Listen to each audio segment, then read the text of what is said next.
Okay, Ginebra, Northport.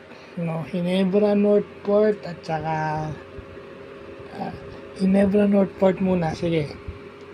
Ah, sad to say, si Troy Rosario na sprain.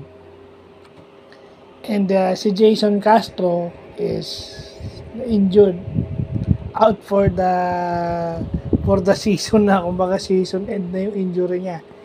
Kailangan daw ng recovery ng 1 year at least.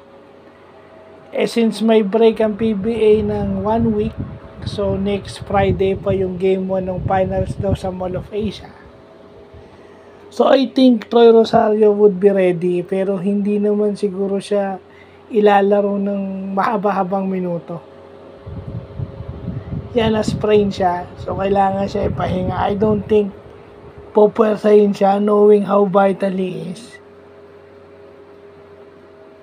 Gagamitin siya, pero sana gamitin siya, pero wag naman sana siyang pilitin. At saka yun na yun eh, di ba, kung yung talk in text nag-step up yung ibang player without Jason Castro, sana itong momentarily na pagkawala ni Troy, kasi yung sprain na yan, hindi pa natin alam kung anong grade ng sprain niya, kung grade 1, grade 2 o grade 3 na sprain. Kasi most sprains are tumatagal ng halos 2 linggo, 1 linggo lang yung break. So after 1 week siguro, yung mobility ni Troy doon pa lang babalik on that ankle. So i-research pa natin yan, no, kung pwede. But definitely malaking kawalan si Troy. Nataon lang natambak yung Northport dahil gumagana na naman yung shooting, no? At saka yung third quarter nagkaroon ng third quarter run yung Ginebra na mala Golden State, na halos lahat ng itira nila pumapasok. And not only that, they are playing defense. Dumidepensa sila at saka sumushoot sila. So ang laki na ng lamang na hindi na kinailangan si Troy on this game. Iba siguro kapag kung yung laro madikit at kung kaya ni Troy, babalik si Troy.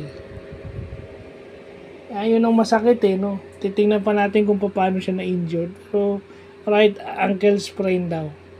Sana nga, right ankle sprain lang.